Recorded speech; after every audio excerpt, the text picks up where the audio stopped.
our only 3 p.m. show of the week. And it just so happens that it follows the Sixers' loss to the Miami Heat. We need to talk about the defense. What's going on? Can they get it right? What's happening? Welcome to the PHLY Sixers podcast, live from the Xfinity Lounge. Along with Derek and Kyle, I'm Devon Bree, the president of basketball operations. All of you cool people hanging out. But we have an 80-degree day outside here in Philadelphia. Beautiful. It's fantastic. Beautiful. Get it tomorrow as well. And we'll get some rain. No worries. But it's all good because the weather's changing. And we don't have to put on puffer coats anymore. We hope not. Right? Isn't that what we dealt with? Well, I mean, I haven't had a puffer coat. I'm not cool enough for that. So, Devon Friend said, of the show, Tony Jones, has a big bubble goose he loves to wear to the arena. Devon mentioned welcome all of you cool people in the chat. All of you uncool people, too. We do not discriminate. And as an uncool person, I want to make sure that you feel included. See, I didn't know any of you were uncool. Derek is cool to me, so all of you are cool. Be cool, Yolanda. The one thing that is not cool, as we will get to a little bit later, the stretch presented by Rothman Orthopedics. We will have that for you here on the show. Later on in the show, we have our readers run through March. We got a big game to talk about with the readers run through March, and it may not be what you think it is when I say the big game. We'll discuss that a little bit later. But first, what's not cool is that we keep having to have this conversation, Kyle, about the Sixers defense. Mm-hmm. As we're getting closer to the playoffs, they are in the playoffs. It's just a matter of, again, from 5 to 10, they're in the postseason somehow, right? That's Adam Silver propaganda taking over your spirit over there, calling the play in the playoffs. All right, they're in the postseason extra game, or maybe the top 6 where they're in the playoffs. Sounded like Isaiah Thomas talking about the dream team. I was up for consideration. That's so bad. Oh man. But the defense, as we've discussed last night, and seeing them go against the Miami Heat zone defense, is in the NBA, a lot of times it's a copycat situation where teams are going to say, hey, they can't do this, so let's run our version of this defense against them. And it was also something last night that as we were doing the show, we didn't have a chance to talk about it, but a quote that you had from Joel Embiid from the Inquirer.com. Yeah, from Gina Mizell, who was in Miami for the game, said that moving forward, Joel Embiid wants the Sixers to stop, and direct quotes, overhelping on defense and instead keep the ball handler in front. And the reason that I think all of us wanted to talk about this today is it's been a constant on the show. It's been a constant in the chat, in Discord, on social media, anywhere that you have talked about the Sixers this year. This has been a focus. People looking at the defensive scheme and saying, well, hold on a second. Why are they doing this? For what reason would they continue to do this? And I think it's interesting that it's reached the point that the star player, the guy who is, the most prominent person on the team, maybe not the best player anymore, but certainly the person with the loudest voice that carries the furthest, for him to come out and say directly that he wants them to stop doing this, does change the calculus a little bit, where you say, on the one hand, it didn't do a whole hell of a lot when he said, I hope we don't duck the tax at the trade deadline. So you doubt that he's got, authoritative power to the degree that he used to. But on the other hand, when players who are part of the scheme and part of the defense are actively going to members of the media and saying, hey, we got to cut this out, I think that's pretty interesting. And I wonder, especially because he's back and they're going to have to play a certain style with drop coverage with him on the floor. That's just kind of fact of life when you're built around Joel Embiid. Will they consider any sort of changes going into the playoffs? That's the biggest question left for me, because this is who Nick Nurse is. It's who he's been. It's how he wanted to play in Toronto. It's part of why I think a lot of fans in Toronto fell out of love with Nurse once they started to lose some of their talent, and they played the same way and they died the same way on defense most of the time. So I guess I'll ask you guys, do you think anything will happen with the scheme or change dramatically enough that we won't be talking about this until at least the end of this season? I don't know if anything will change dramatically, but I think they will make some adjustments, because this is the time to make those changes. And that's why I'm glad he spoke up, because if there's any time to do so, and if there's any time to correct these problems, is walking in to the postseason. We'll talk about some other things that we noticed from last night that will impact the playoffs a little bit later in the show. But for him to speak out now and say this with 7 games remaining on the season, you're going to play the Washington Wizards on Wednesday. All right, no problem. That's the Washington Wizards. You better beat them, pick up win number 42. Then you have, as we'll get into the stretch later on, some much tougher opponents that could show you some things defensively in a similar way that Miami did to slow you down, to try to alleviate some of the pressure that Joel Embiid puts on the defense, and the same thing with Tyrese Maxey, where they try to take some of those options away. So where it comes to the other side of the ball, him speaking up right now when they have their full complement of people, this is it.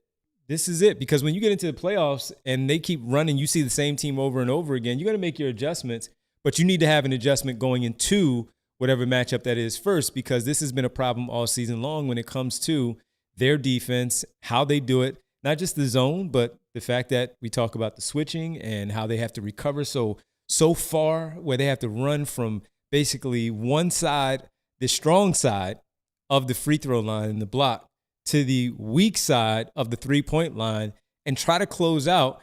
You are already on a beeline to try to stop them from getting that shot.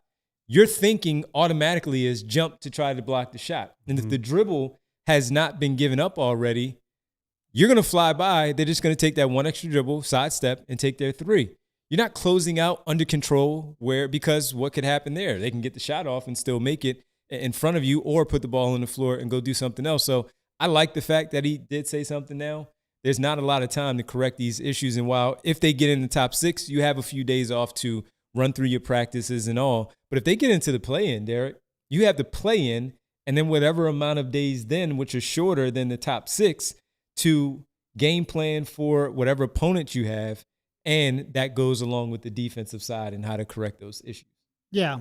And look, this is the Sixers right now give up I think it's the 7th most corner threes in the league, which for a Nick Nurse team is actually pretty good. Yeah. If you go back to his Toronto days, so we're talking about 2019-20, which was a year after, they won the championship, they gave up the most corner threes in the league. The following year, they were 28th in the league in giving up corner threes. And 2021-22, they were, again, last in the league, giving up the most corner threes in the league. This is this is a design trade-off that Nick, throughout pretty much his entire coaching career, has been willing to live with. And it really is hysterical that Daryl Morey, who pretty much, pushed the league into the three-point era, who has talked time and time again that corner threes are so valuable, we might want to change the rules because they're so valuable and they're such a cheat code, hires a coach who just says, yeah, go take that corner three. I'm cool with that. And who has, quite frankly, an offense built around Embiid in the mid-range and Maxey increasingly in the mid-range. It is a very strange marriage that you wouldn't think would work. They give up the math battle time and time again. So, this is like I said, this is a part and parcel of his scheme. This is built into it. It's just baked in.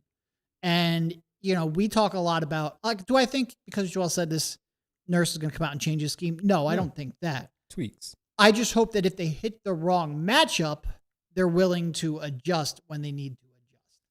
Because they do, it is just too easy to get an open shot from the second most efficient floor spot. The rim is still the most efficient.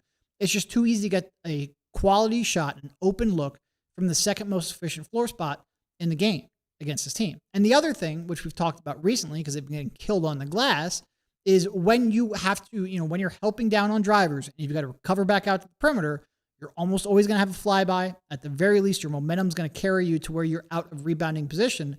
Because you're constantly scrambling, it makes it tougher to rebound on the defensive glass.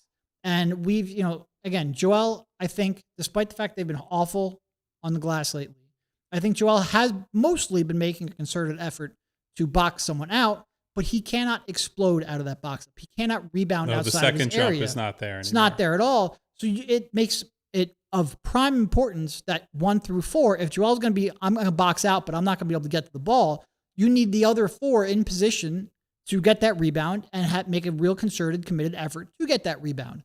And I just think that limitation with Joel is at odds with the defense they're currently playing.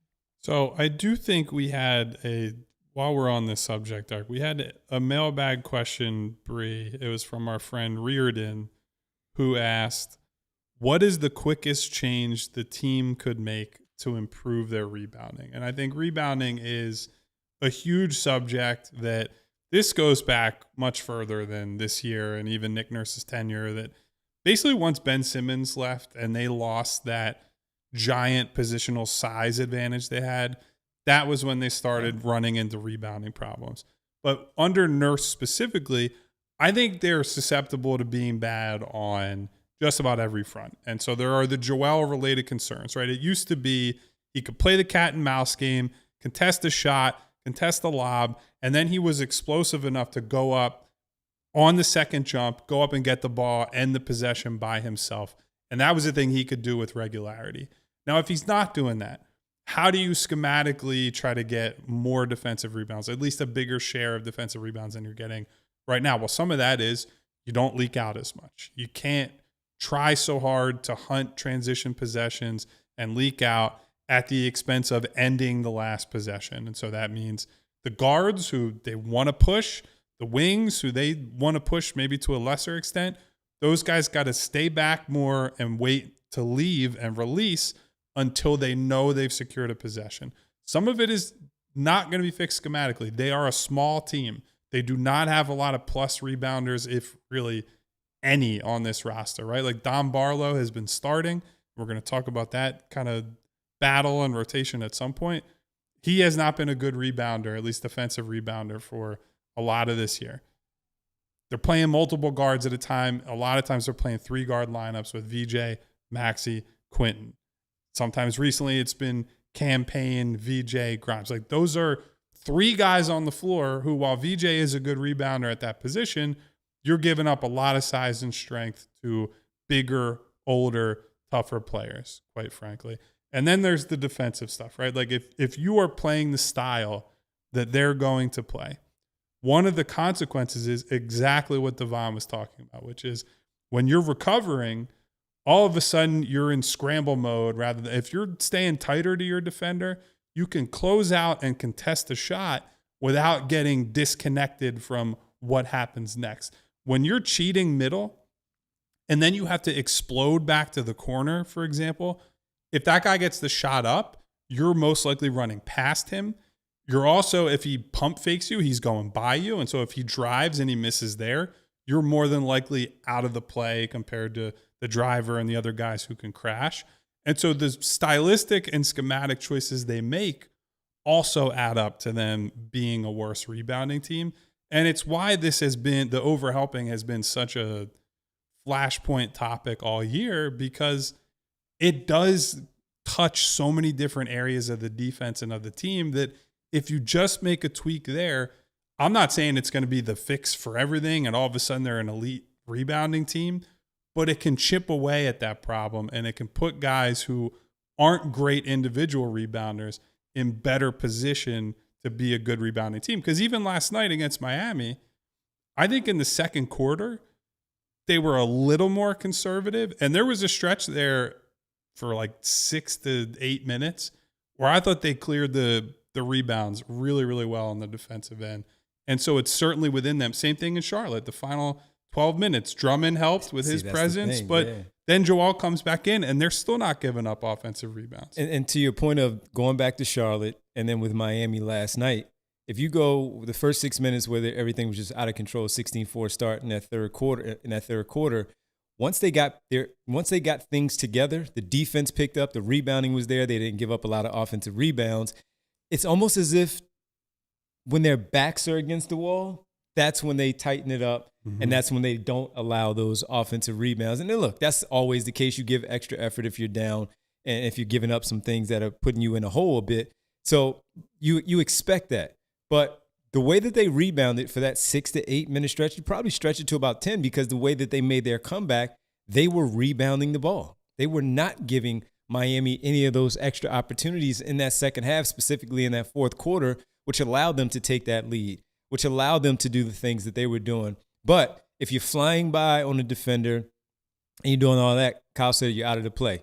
Oftentimes, you're in the bench, you're in the stands in general, in the seats in the front row, where you have to kind of bounce back and get in, but the ball's faster than man. So the ball bounces if it's a miss. And what happens? Everybody is scrambling, and that's where the offensive rebounds do come into play. The other part is Joel Embiid and his defense in general, though. Like you guys said, he's not a great second jumper anymore.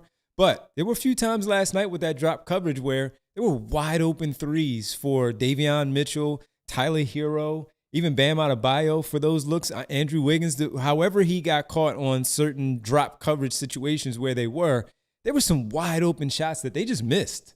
They didn't make a lot for a while, and they were lucky, the Sixers did, because of the how they do their drop coverage and him being back. He used to be so much better.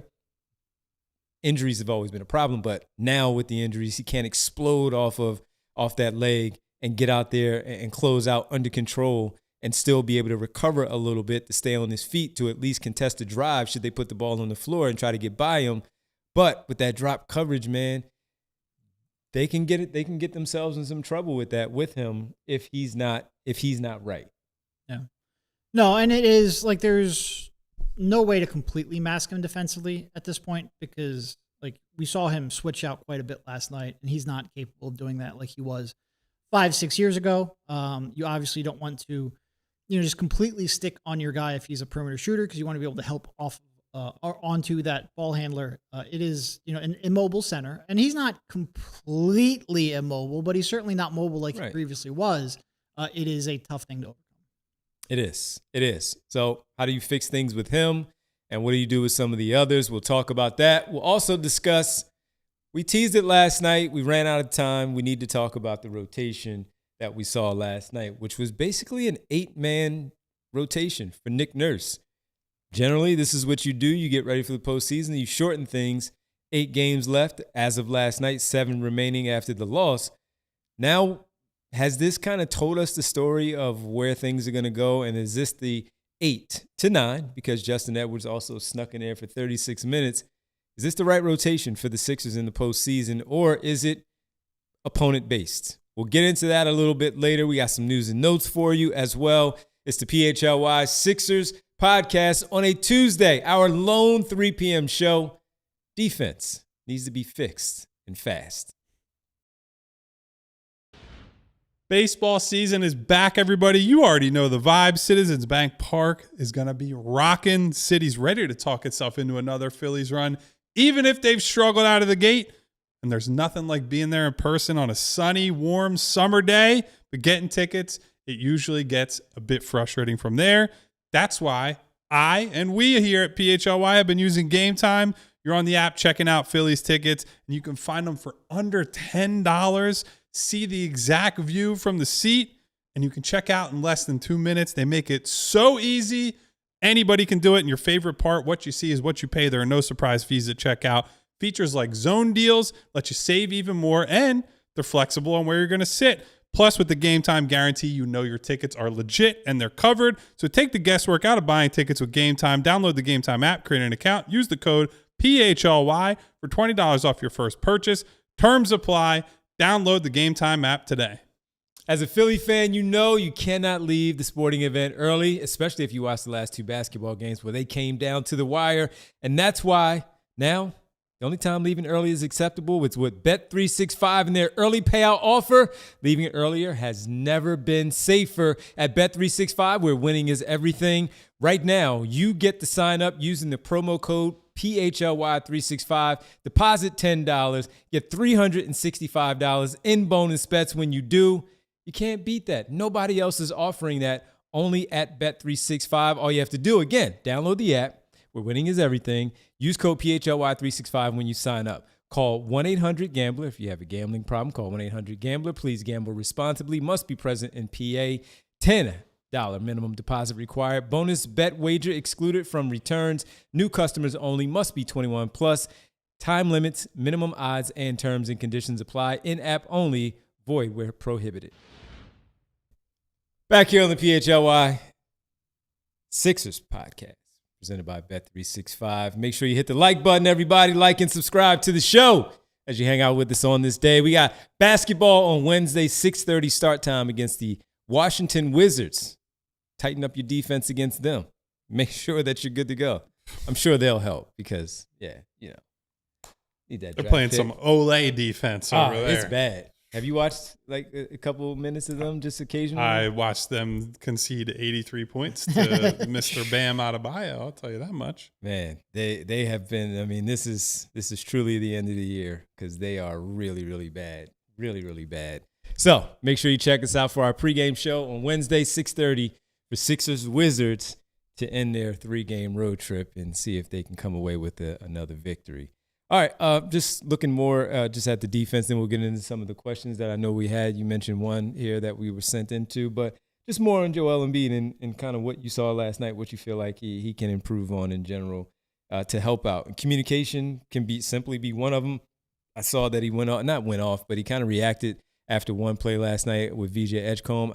It looked like it was more directed at the official, but I think it was kind of he and Edgecombe not having communication on a play there in the second half. In a key part of the game where the ball went back to Miami. So what would you like to see him specifically do since he is the one that spoke out where he's not all that clean himself? Yeah, I mean, look, I do want them to, like last night specifically, I thought they let them get switched on the perimeter too much. I think that was the thing. But in terms of him specifically, like, the foul baiting was a problem last night, but by and large, I think he gets away with it. A couple of the shots down the stretch were a problem, but he also missed a couple that I think were really, really makeable. The turnovers are a pretty consistent problem. But those are stuff that, like, he's been, that's been the Joel Embiid experience for a decade. I'm not expecting him to change who he is during the stretch run. I honestly think he has pinpointed the one thing that if you could change, I think that's one thing you would, again, Nurse isn't going to change his whole defensive scheme in the final week and a half of the season, but I would like to see them be a little more judicious when I don't think necessarily overhelping is a problem all the time. They just need to be a little more selective of it.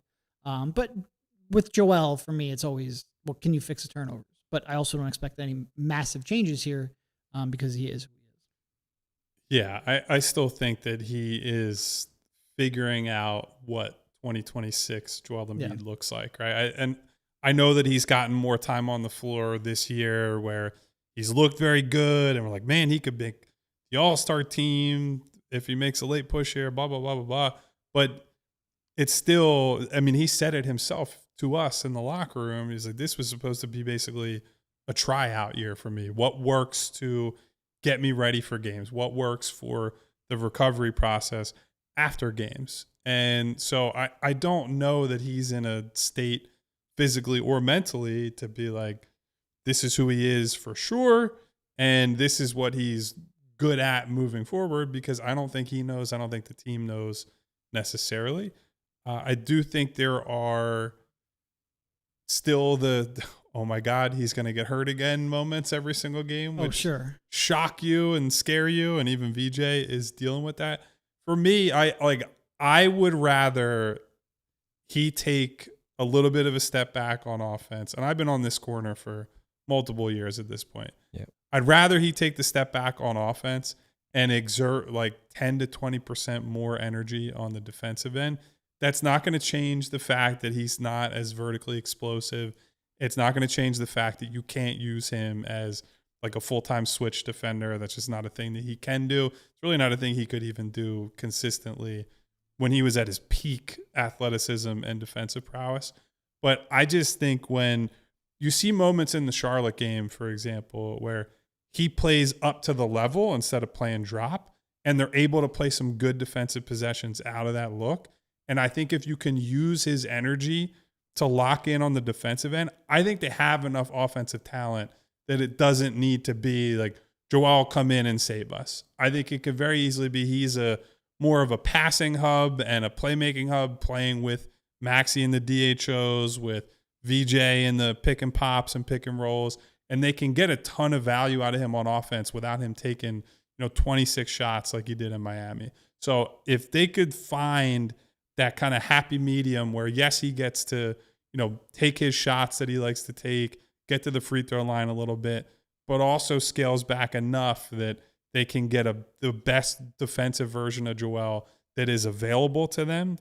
I think that is the biggest difference that he can make for this team. And I think that's been the case for all of this season, it's just still that constant push-pull of like he can have a 35-point game or whatever in his first game back, and you see that and you're like, oh man, he could be the catalyst for the whole offense.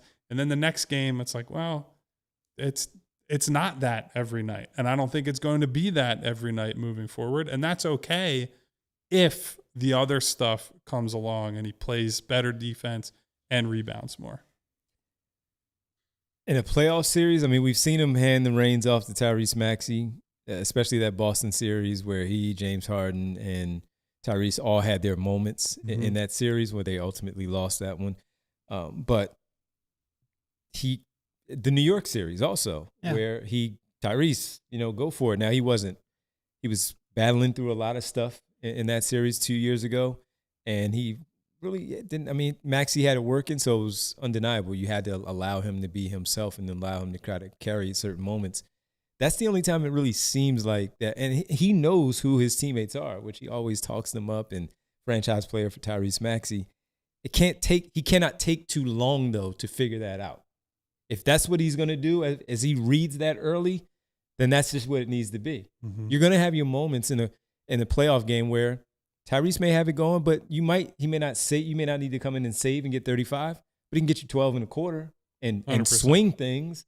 But he needs to, as we talk about that, recognize that quickly and understand that, as he always talks about, it's about us and all those things. When you say these things and it doesn't show itself in the series or in a game, that's when it's going to come back and start to bite you, that you keep talking that game, but do you play that game? And when it all comes down to just simply wanting to win the series by any means, that you don't have to be the hero.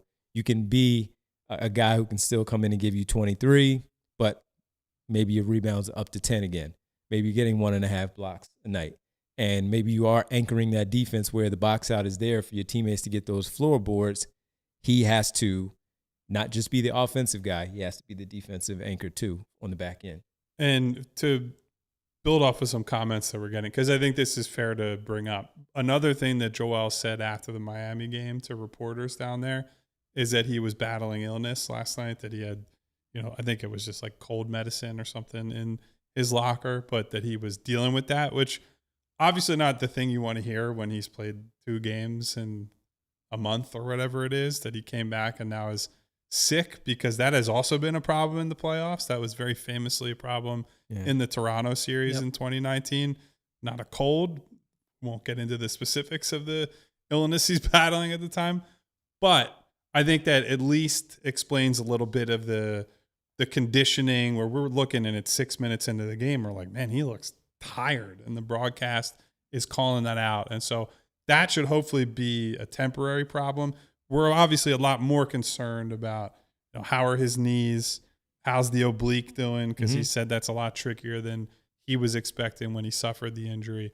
Those are things we have to keep an eye on, and hopefully the conditioning is just a temporarily like game or 2 type problem, and then from there he's back to, because middle of the year we weren't really thinking too much about the late game conditioning or his general physical fitness.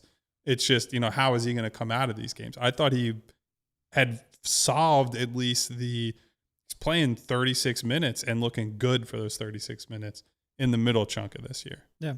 No, and even when he initially came back, like the first game against Chicago, if you're going about stylistically, like that's probably the version you want Joel to play more, where he really was the hub of the offense. But I thought he looked pretty good in that one. So him being sick last night would explain, a little bit of the lethargic effort.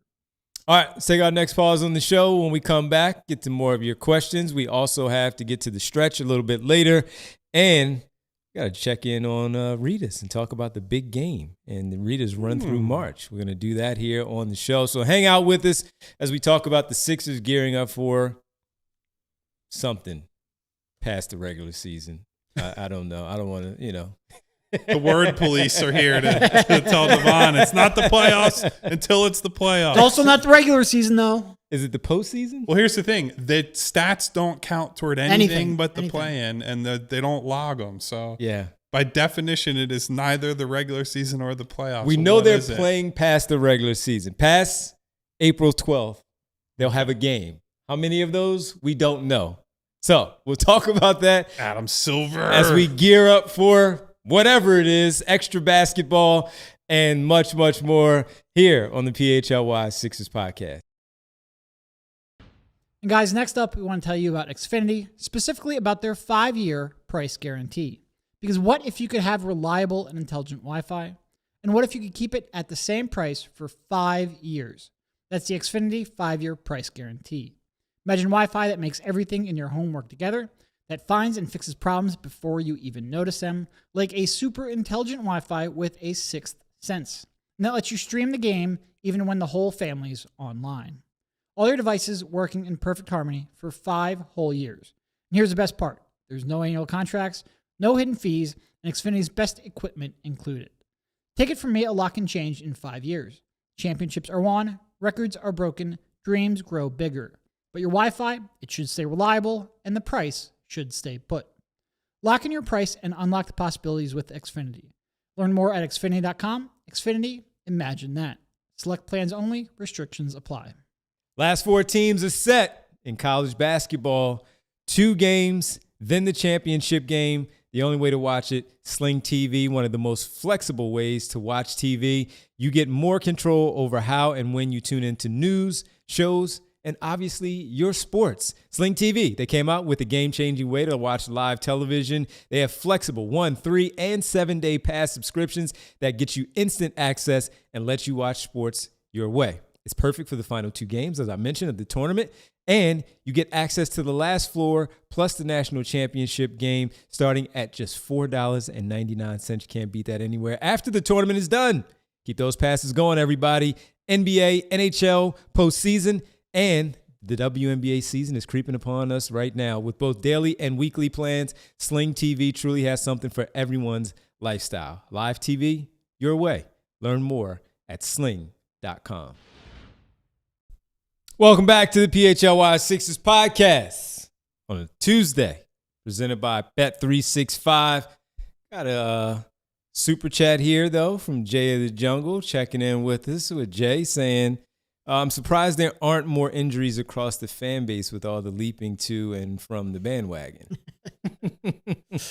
Jay has been... It's the up and down of the basketball season. It's a long season. Yeah. It happens in every sport. It's but all definitely right. in one where there's 82 games. Yeah. It is, in Jay's point, which he's mentioned in the chat, like going from the high of Charlotte to like burn it all down after last night.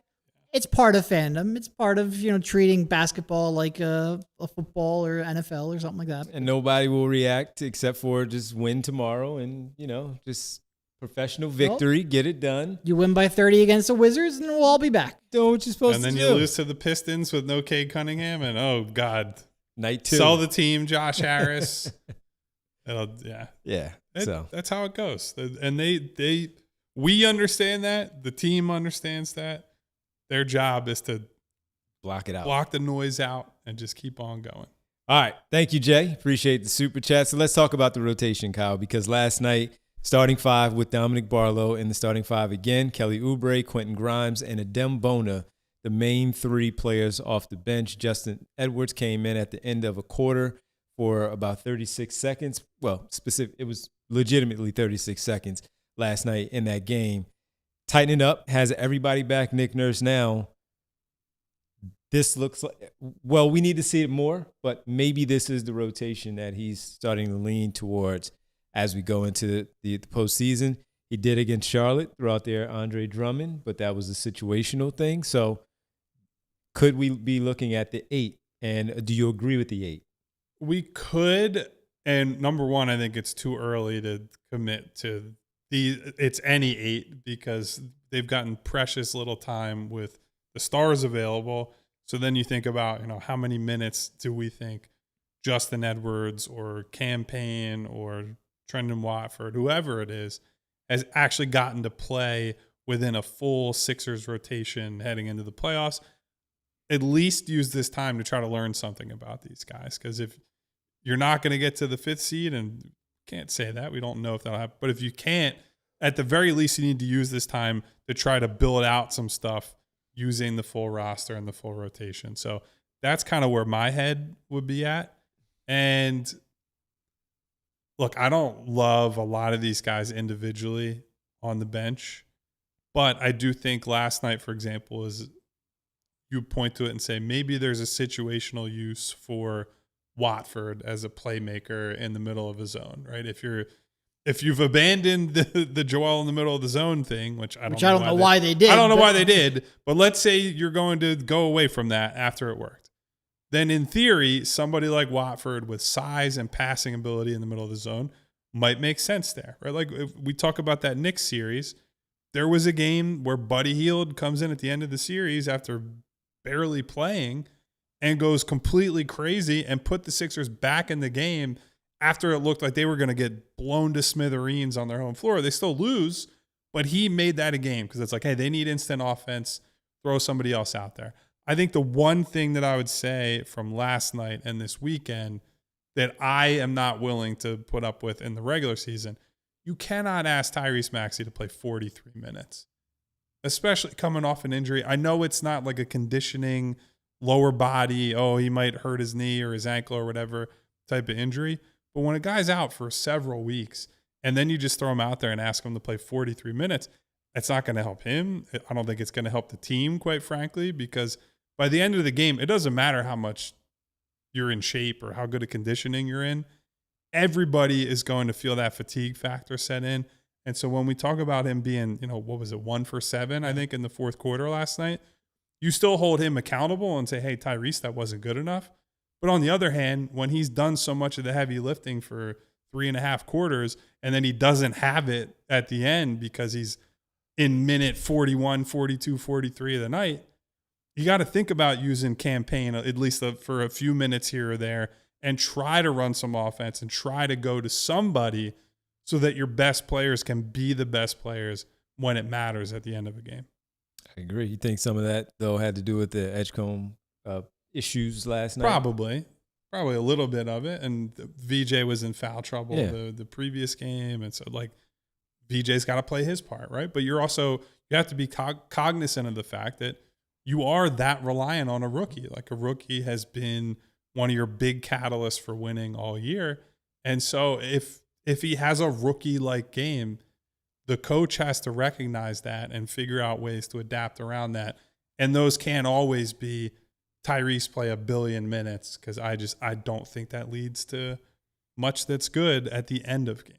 Now, in the playoffs, to be clear, Tyrese is playing 1 billion minutes. He's going to play 1 billion minutes, and that's fine. But the next 7, I don't need Tyrese playing 43 minutes. No, I agree. That's just crazy.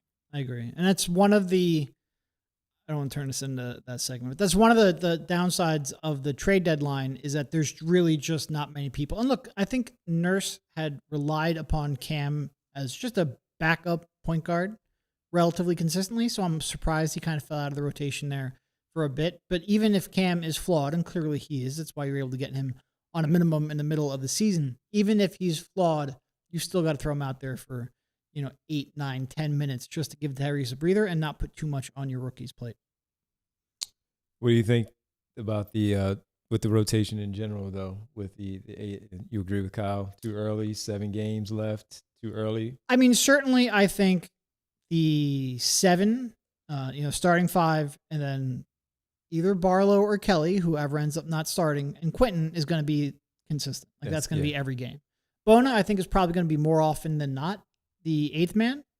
But I think there's going to be points where they could go 9 just because you need a change of pace. You need a specific skill set. Everyone on this roster right now is good at 1 or 2 things and pretty terrible. Not everyone on the bench, I should say, is good at 1 or 2 things and pretty terrible at everything else. So depending on what skill set you need, what position you need, what kind of matchup you need, how you're going to exploit the other team's defense, Watford's a good callback because he's so unique and so flawed in other areas. But I could see almost anyone, hopefully outside of Kyle, getting a look in the postseason. Hey. Not you. I know. Getting a look in the postseason, depending on what you need.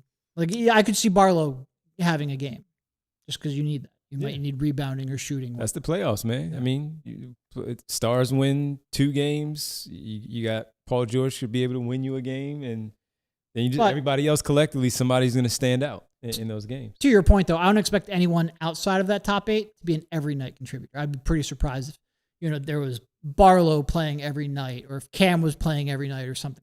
Because even when we talk about Justin Edwards and you bring him up, he's never played in the playoffs. Last year they didn't make it. So is he going to be a guy that Nick Nurse trusts to go in there for 5 minutes and, hey, can you do something by swing a possession here or swing a couple of minutes by making a shot, get a steal potentially, just making the right passes, doing the right things, a couple of rebounds.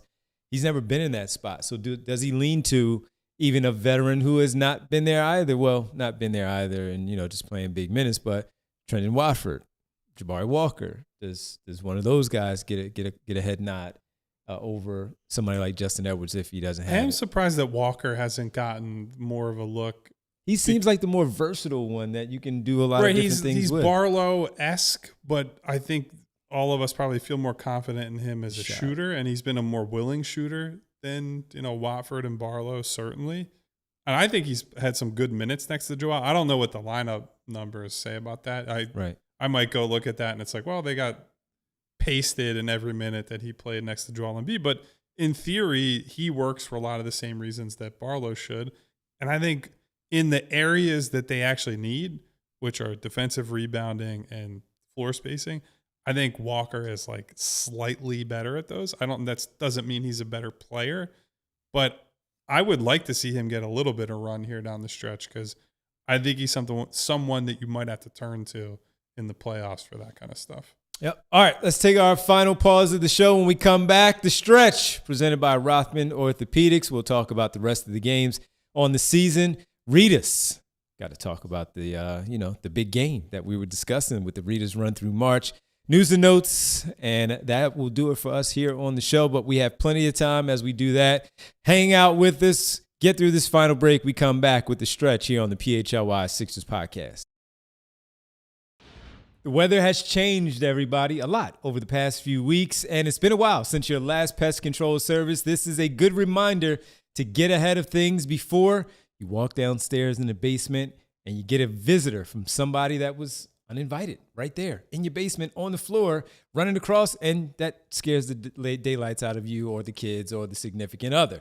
Our friends at Evans Pest Control, well, they are offering a welcome back deal for returning customers. If your home hasn't had a general pest treatment in the past 12 months, then you're eligible for 5% off your next service. Just use the code RETURN5 when you schedule. When treatments lapse, pest activity, well, it continues to ramp up a little bit more than usual, and you don't want that. Regular service helps prevent infestations before they get started, and your home is protected year-round. So use code RETURN5 when booking your next general pest treatment and get 5% off as part of the limited-time welcome offer. Learn at evanspestmgmt.com. And guys, next up, we want to tell you about TrueMark Financial, because it's time to make your home work smarter, not harder. With the TrueMark Financial Home Equity line of credit, you can tap in your home's equity to handle renovations, upgrades, whatever's next on your to-do list. A TrueMark Financial HELOC Select gives you the flexibility to borrow when you need it and on your timeline. You start with a revolving line of credit, use only what you need, and when you're ready, you can lock in all or part of your balance at a fixed rate for predictable payments. You only pay interest on what you use, and as you pay it back, that credit becomes available again. No reapplying, no extra steps. With competitive rates compared to most unsecured loans and flexible repayment options, this could be a smart move for your home and for your wallet. Learn more about TrueMark Financial's home equity line of credit at TrueMark.com or stop by one of their 24 branch locations to get started. TrueMark Financial is federally insured by the NCUA and is an equal opportunity lender. NMLS 404938.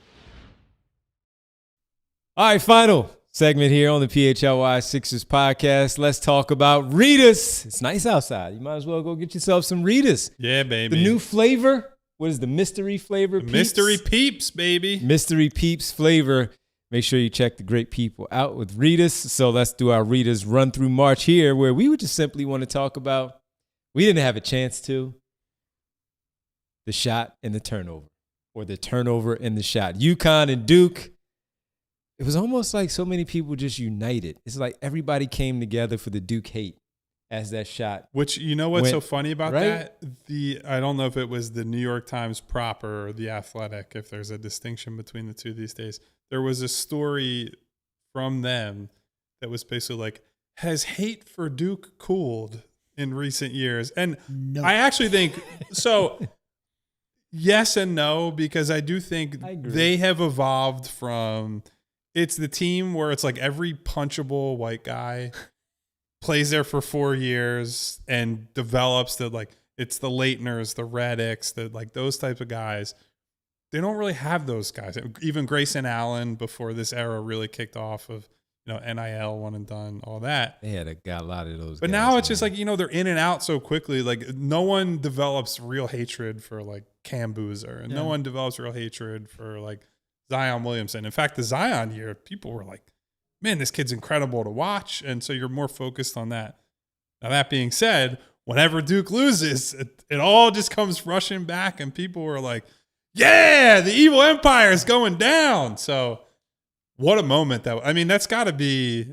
It's an all-timer now. It's top 5 moment in tournament history, probably. Probably. Just because of I the don't know whole where it sequence of falls and like how you'd rank it against some of the other big moments, but it's way, way up there. That was a crazy sequence. Remember when Elton got hate mail? And this was back in the day when it would literally be hate mail for leaving Duke after 2 years.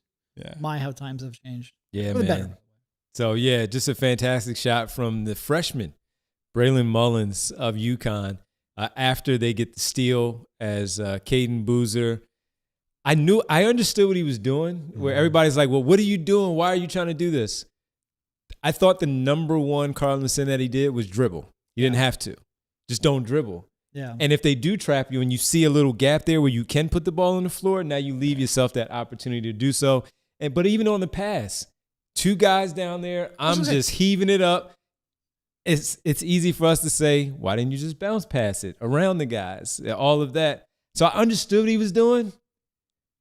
Just don't give up your dribble. No, I mean, you've got he had 2 teammates past everyone else. You just had to get the ball by. That's all. That's all you had to do. That's all. Don't give up your dribble.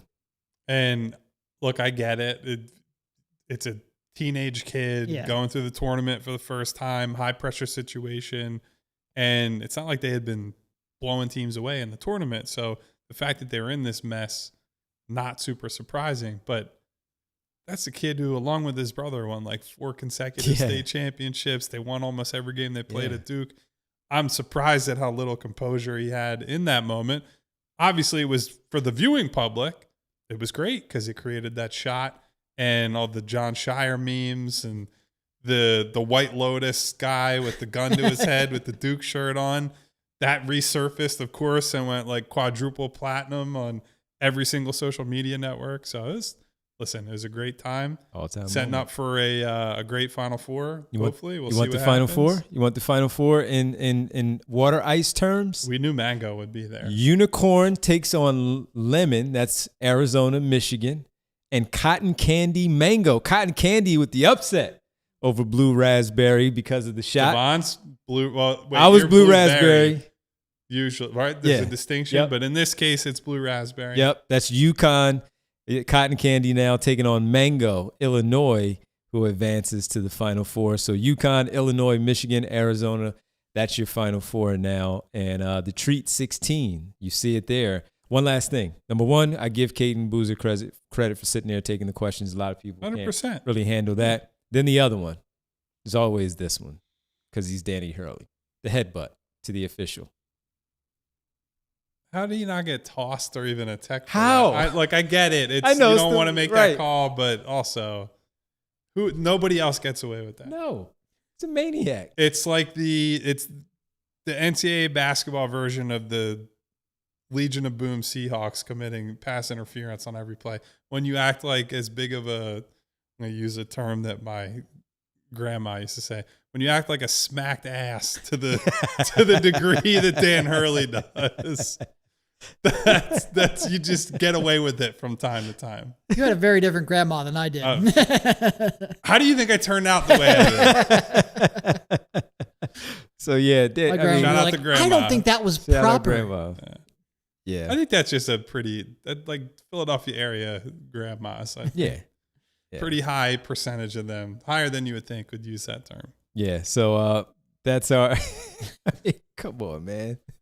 That's our Readers run through March. Everybody, don't forget to download the Readers app where you can go in and make sure you You get all the options. You can use the app now and just go right up to the window and get your, you can talk about the mystery flavor for Peeps. You get your favorite Italian ice, whatever it is, ice cream, all of it. It's all available for you right there at Rita's. So go check them out as they are they're rocking and rolling now, especially with this good weather. RitasIce.com. Eden, by the way, said, how did watermelon get taken out in the first round? You know what, Eden? You're right. I agree with that. We were big watermelon supporters up here on this panel. So much so, Kyle said we need to have a committee meeting with Rita's higher ups next year. Look, so Lemon did make it to the Final Four, which I think is justice for one of the classics made it there. Mango made it there. You throw in a couple more new school, Cotton Candy and Unicorn. Okay. Well, I think I can live with that. If it had been like a off the wall, we're talking about chocolate and see, I said that because I know Bree loves it. Listen, they're all good. I need to get to Rita's ASAP. So are you guys? It's nice and warm. Yeah. Are you guys not Rita's, but are you guys cotton candy people in general?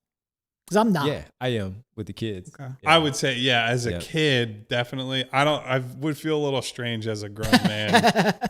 I'll take one cotton candy, please. I might eat a little bit by of yourself? That's when you got the kid though. Look. As a dad, my girls, funnel cake they is still adult do cotton candy. Oh, funnel That's my cake, take. absolutely. See, they do both. They want funnel cake Yeah. and the cotton candy as well. So yeah, and then you get the Ritas. So it was a good day. It's a good day. Good day. All right, let's also talk about the stretch, the final games here for the Sixers, presented by RothmanAuto.com/PHLY. Normally we give you a stretch for a week.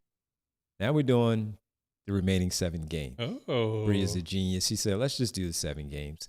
So let's just do the 7 games. Wednesday, got to go against the Washington Wizards. You ready for that one, everybody? Better be. Do you even need to be ready the way they're playing right now? Sharif Cooper getting a lot of time lately. Julian Reese, who's actually not bad. I watched him at Maryland, of course. Good player and all. Angel Reese's brother was at Maryland. He kind of made that thing work with Derek Queen at Maryland. So I give him credit for that. So nice to see him getting a shot with what he is doing right now with the Washington Wizards. So Washington is first. Then we have the 2 big games this weekend back-to-back. At home, Friday, Minnesota. Saturday, Detroit. As Kyle mentioned, Detroit without Cade Cunningham. But Ant-Man came back from Minnesota last night. this He did. week, Jaden so. McDaniel's still out for the Minnesota Did Timberwolves. you see why he didn't start I did. the game? He said, shout out Mike Conley. We cannot Conley. repeat the quote on this show, but go ahead and look, everybody. Shout out Mike Conley. Held it down for him, as he said. So, yes, so that's a big back-to-back this weekend. And it's also important because while the Sixers have 2 back-to-backs remaining on the schedule, will Joel Embiid, which one will he play in? Will he play in both? They're home. Who knows? So big stretch there. Next week, final week of the regular season. At San Antonio on Monday. At Houston on Thursday. And then Friday at Indiana to take down the final 3 games of the road trip there. That's the last one. And then Sunday, the Milwaukee Bucks. No Giannis. No anybody, honestly, for the Milwaukee Bucks on Sunday night at home to close out the regular season. So, Derek, this stretch, you got Washington, Indiana, and Milwaukee. And as always, Indiana is not a cakewalk because if Pascal Siakam, Andrew Nembhard, and those guys are playing, they're going to go at it. But that's also the second to last game of the season. So maybe at that point, because of where they are right now, tied with Washington for the worst in the Eastern Conference as far as record goes, that maybe, just maybe all right, we can let these guys rest a little bit. They have the worst record in the NBA currently, but that's 3 games where you look at and say they can win those to maybe get to 44.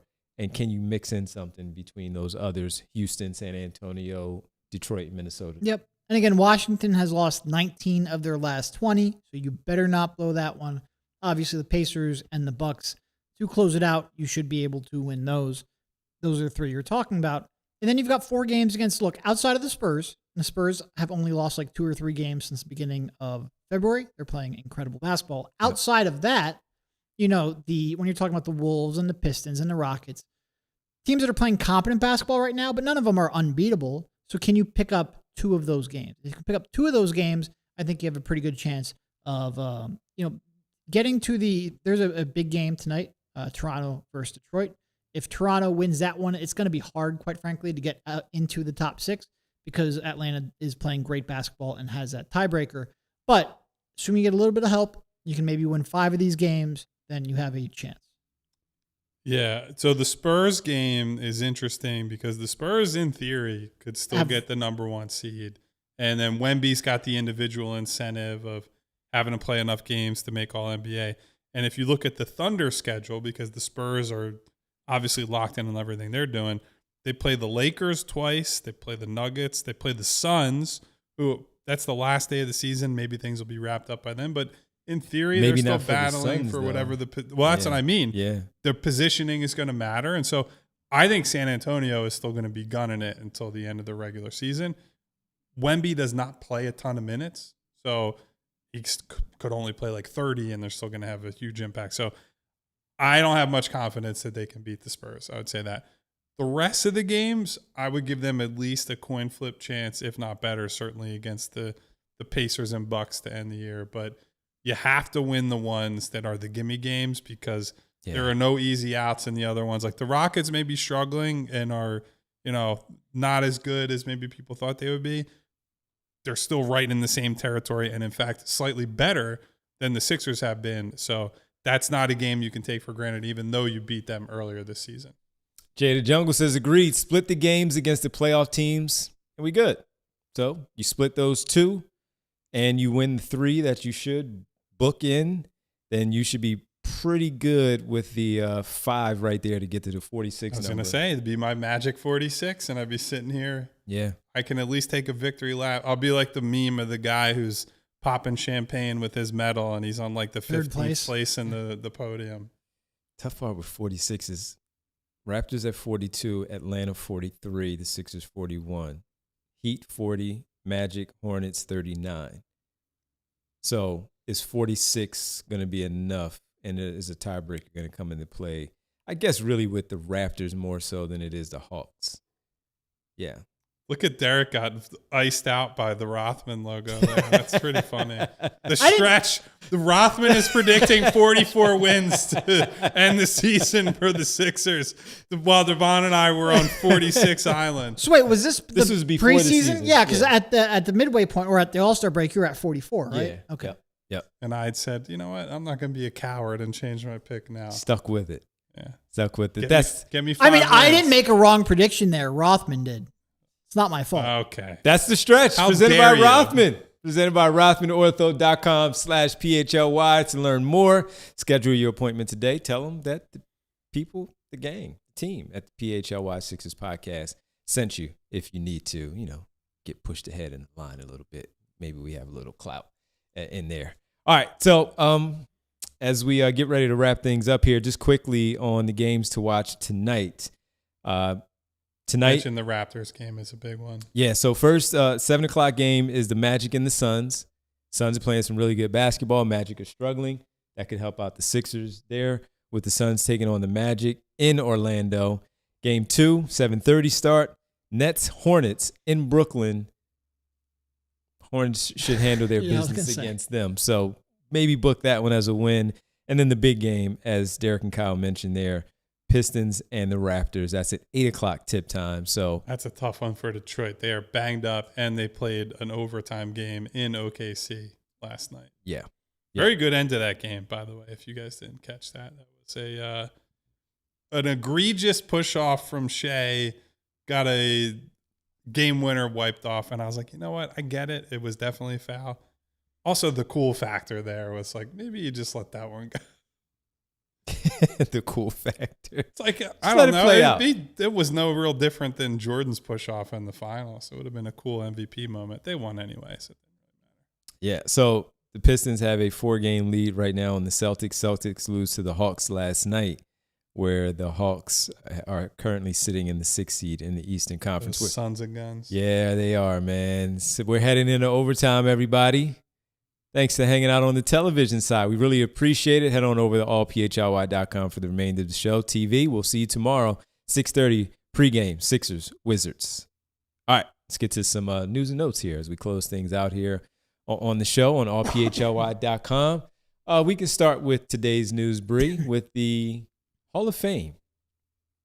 Little bit of news, Sixers related, with the Hall of Fame here, with the Naismith Memorial Hall of Fame. And what we have here are, let's just give all of the people right now. So Amari Stoudemire, he's going to be inducted into the 2026 class. Peak. I was always, how much of that was a product of what the system was and Steve Nash? Sure, but then he went to New York before and he played his well. knees Right. completely gave out and had an incredible start. And again, super talented. Liked what he did, but I was like, he's not like those other guys. Well, and he was also one where I felt like the impact was never quite up to the talent because his rebounding and his defense were just never where it needed to be. Right. Yeah, but really good, really good player. He is worthy of being in the Hall of Fame. On the women's side, Candace Parker and Elena Deladon. So the Delaware native, Elena Deladon, headed to the Hall of Fame. Well-deserved for her as well. Leaving Tennessee, going to Delaware to play for, the hometown area's college, and then going to the pros and being fantastic as she was. Tremendous basketball player. Candace Parker, we know, just a all-around talent for what she was able to do. She's no longer Anthony Parker's little sister. She's the Hall of Famer. One of the greats. One of the greats. She's going in. And then Glenn. Hashtag thank you, Glenn. Glenn is going into the Hall of Fame. Doc Rivers is going to be inducted into the Naismith Memorial Basketball Hall of Fame, class of 2026. I will simply say this. I enjoy the Doc experience from afar more than up close, which is not this. Like, I think what I took away from covering Doc during his time here, that he's a good guy, funny guy, also just might need to take accountability, which is why it was so funny when he was hired that people were like, he's coming in to bring accountability to the Sixers. And it's like, have you paid any attention to this guy's whole career and thing up to this point? Now, that being said, I feel like he's come up quite a bit for us recently. I do think that he is a pretty consistently very good coach in the regular season, right? He's a guy who won 50 games a ton of times and generally figured out a good plan A on all those teams and did a really good job with the undermanned teams. It's just that when you get to the playoffs and people are making you go to your plan B, C, D, E, whatever it might be, that's where he's a little out of his depth at times. But obviously, salute to Doc. Hope you enjoy your time on the golf course after this Bucks tenure appears to be coming. How perfect is it that he plays the Sixers for the last game potentially of his coaching Standing career? O for Doc? No. Not Jared McCain. Does he get a video? He's been here before. No, but I mean, but first like time as a Hall of Famer. induction, whatever. Yeah, I think you know what they might announce it, give him that moment, but do they want to put him in that position where he might get booed? Exactly. I don't know. That's a tricky one. I feel like Sixers crowds are honestly pretty nice at this point. So I think you might get. I mean, they're smart basketball people. Yeah. I don't know. Did you think that was the right hire at the time? I was never a big Doc fan. Neither was I. I don't know who the guy was necessarily, but I didn't think that was. My whole thing I was a Jaeger guy after the Kings let him go, and eventually became the assistant. Yeah. But that was my choice at that time. But I understood because it was Doc Rivers. Mm-hmm. Was that the year that Monty switched? Did he switch that year? He went to Phoenix. Was that? I'm not sure. I feel like that was that offseason. But either way, you didn't get a catastrophic hiring at least, and completely. That's true. out. No, yeah, but I was just curious if you guys were. I was never a huge, and I remember talking to Jovan Buha at The Athletic when they hired him, and he pretty much said exactly what Kyle said. He had such a really good base scheme, but when you have to then adjust out of it, he really struggles. And that was his reputation in LA. He certainly showed that here in Philly. So it was not the most creative hire in the world, and it seems like Josh Harris lately does not do the most creative hires in the world. They go with Sure, good enough. I know that guy. go with the known commodities that they've heard. Yeah, I was never a huge Doc guy. Yeah. He didn't really change that while he was here. Good for him, though. Congrats. Congrats to Glenn. Yeah. Jack Richard says, I wanted Becky Hammond. She got some interviews. What year was that when she was with the Spurs? I don't remember, but she got some interviews. And there was also the whole thing where Ty Lue was also discussed a lot. And then there were certain things where you would hear that maybe. He's almost the exact opposite, where sometimes you're like, what the hell is his plan A? But then it's time to switch things up, and he's just like moving pieces around the chessboard. So that would have been a fun alternate history with Ty Lue here. And at the time, I think some of the concern was he's a clutch guy.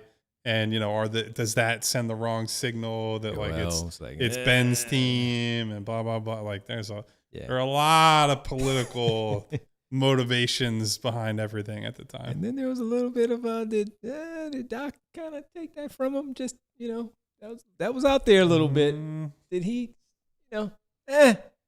shove my guy aside a little bit? Let me take that one. I got that one. You mean like when he got to Milwaukee and he said, I wouldn't wish this job on anyone. Oh, that's still especially one of the all-time Doc quotes. Yeah. So how about that? All right, final one so we can get out of here on the news and notes. I know especially Bree and Kyle. Oh, I thought we were going way different. Moviegoers here. And are you in? Nestle Crunch? Now giving you an option. Yes, I would be. I'm not generally a popcorn guy. Like that's more my wife's territory. At the movies, I'm a candy and soda, and I'll be honest, even like a pretzels with the nasty nacho cheese that they sell at movies, like I'll eat that. I would 100% use this. I am not convinced it's not an early April Fool's joke, because on the same day that they released this or announced this, they also Butterfinger announced Butterfinger Top Ramen collaboration. I didn't see that one. So when I saw when you see one of those things, you say, you know what? Okay, like that could be real. When you see two of them on March 30th and they're like, stay tuned, I'm like, oh, this is just an elaborate bit from, I'm assuming they're owned by the same candy conglomerate, I would say. Yeah, see, Bree already had it ready to go, the Butterfinger ramen. No, look, man. And I'll eat. If you sit here post these late night games, sometimes I have my cup of noodles here in the office, but I'm not doing that. April Fool's Day is already annoying enough. You don't have to have me on guard 2 days in advance. That's ridiculous. So they are both owned by the Ferrara Candy Company. I think that this is a little bit of shame on promo them ahead of April Fool's Day, but I'm in on the popcorn crunch machine if it were. I would try that. It's not my go-to, and I don't need to do it because I'm a popcorn guy, but I would do that. You do that? Yeah, I'll try it. Bree? Sure. You in the Nestle Crunch? Yeah, I love like M&Ms with popcorn, so this sounds fire. So you already mix it up? Yeah, I think this is real. I don't know. Maybe it's Bree like wants I hope to believe. It's real. I'm with Kyle though. I I'm like very popcorn, but only in moderation. Oh, and it's not even like looking well, out and for like your you health go to the thing. movies, and the smallest option now is It's like huge. a ginormous bag or bucket. Every time I smell popcorn, I'm like, oh my God, I have to have it. And then I eat like, a little, like a quarter of the container. I'm like, all right, I'm done. At least the popcorn is like, okay, that's something that people do already, and you're just kind of adding to that. The Butterfinger ramen is awful. I love Butterfingers. Like they psyoped me with that Bart Simpson advertisement back in the day. Like, I love The Simpsons. I love Bart Simpson. Of course I want a Butterfinger. And I've been a loyal customer ever since, even up with how horrible it is for my teeth. There's no way someone sat in a boardroom and was like, you know what we need? Butterfinger ramen. That's the fakest sounding thing I've ever seen. We've seen some weird combos, though, lately. I don't know. I guess. I don't know. Find out in 24 hours. I guess we will. I guess we will. Did you guys want to stay away from that one today? Or you want to do it, the other one, the other story? It's just as important as Butterfinger ramen, so we might as well. I will do my best to not say anything I shouldn't. Everybody, we need to talk about news and notes. Jaden Ivey. what is going on. He has the injury, the ugly, nasty injury while as a member of the Pistons that had him out for an extended period of time with his leg. And then at the trade deadline, sent to the Chicago Bulls, plays some games there, has some moments, has a couple of bad moments that were highlighted a lot last night on social media. And now things have really gone off the rails where the Chicago Bulls had to release and waive him, conduct detrimental to the team. So, Kyle, this is a guy who was a lottery pick, a top 6 pick, top 5 pick, and couldn't figure it out when Monty Williams was there alongside Cade Cunningham. Bickerstaff comes there. It starts to work a little bit. Then the injury happens. So you can maybe put some of that together where after that injury, the next injury that happened earlier this season while still with the Pistons, where it took him off the floor again for an extended period of time, that is really just messing with him because we saw none of this while he was in college. We saw none of this while he was with the Pistons. Yeah. And now it's just all over the place. Yeah, so what I would say is, because as is tradition at this point, people try to turn this into like a two sides issue where it's like religious people or Christians, I guess I should say in this instance, against non-Christians or at least people who aren't religious, when I think it's a lot more about he just needs some help. And I think part of it was when Shams, because so many people just get whatever he tweets and it's like, absorbed into their brain. This is what happened. The way Shams initially presented it was around one issue, when if you listen to the full content of what this guy has been doing and saying, I mean, he's been problematic in scrums with reporters where he's literally just asking people who are borderline strangers if they have fornicated before marriage when they're trying to ask him about basketball. He's saying that his wife, I didn't even know he had a wife, by the way. Neither did He's I. claiming that his wife is in his Instagram live streams but won't text him back. He's calling out the Catholic Church when his mom is the coach of Notre Dame. Like, this is not someone whose thoughts are like all put together. And so I feel bad for him on some level because I think that there's something, he needs help with something. I don't know what that is. I'm not going to speculate. But I think it makes total sense that the Bulls were like, yeah, this is just not a problem we're going to deal with. Because if he was a player, quite frankly, if he was a better player, they probably would have put up with it. And they would have said, we'll send him to wherever he needs to go to get help, talk to people, just, be away from the team for a little bit. I think, as people have pointed out, there are plenty of bad, like genuinely bad people. Yep. We've talked about Miles Bridges on the show before. There are plenty of bad people in pro sports, including in the NBA. It's that he is, saying all this stuff and clearly has gone off the path while also being someone that teams just don't believe in at this point. Yeah.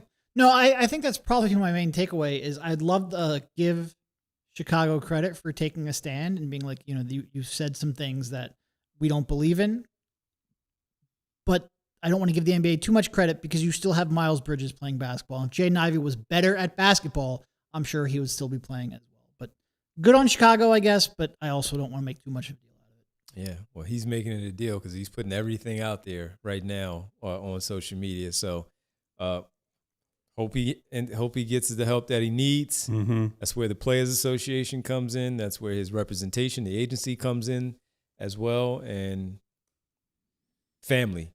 Whatever it needs to get through all of this. And I hope he finds like actual Jesus, which includes inclusivity.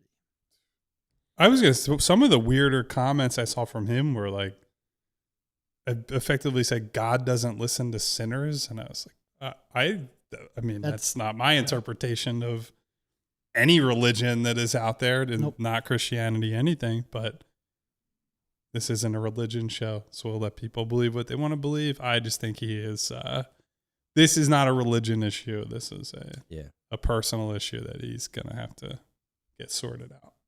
Yeah. That's the news and notes, everybody. We appreciate you all hanging out with us on our only 3 p.m. show this week. The rest of the week, we have games Wednesday, Friday, and Saturday. Our off days are Thursday and Sunday.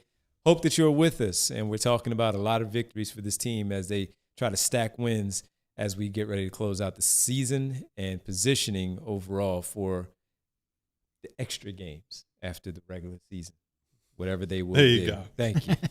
All right, it's time for the world famous. It's the roll call. Thank you to everybody for being here. Thank you to our guy, Jay of the Jungle, for a super chat today. What up, Jay? I'll even say a funny super chat from Jay of the Jungle, who I made fun of in the Discord for a Chat GPT sounding message last night. And he had to remind me he was a major in the written word. So, Jay, accept my apologies. Thank you for being here, buddy. Thank you also to B Knight, to Ray Need, to JW215, to Mom's Grandchildren, to Kyle P. What up, Kyle P? PHLY guy, Cenobite Mayor, Eden the Remix, Jess, Val, Neil Cooper in the house, Phil W, SB Cole, Jesse Bond, Provolone John, Eugene Ross, Gene, Rick Morse, Nick Aub, Mellow 3 Point, Jack Reacher, my Marcus man. Blackstock, Theo, my girl Nona, Hedfa, D Flyers, all of our wonderful Jazz, friends today. all the Jazz, ladies. hey, Ron, thank you everyone for being here. On the way out, please hit the thumbs up button on this video so that we can keep making more of them, so that the rest of the company and all our friends here at PHLY benefit from it too. And of course, to say thank you to super producer Bree. We'll be back for Sixers Wizards, 6:30 pregame Wednesday night. Oh, and look at WR Ferguson. ASU says, did I get in too late for the roll call? You did not. No, you did not, my friend. WR There you go. Ferg. Thank you, WR Ferguson. Also, Arizona Ron out there in Arizona. We say hello to him. And all of our other wonderful friends and family members here. Until 6:30, Sixers Wizards tomorrow. Stay safe. Take care of one another. Goodbye, everybody. See ya. We all silly like the mayor.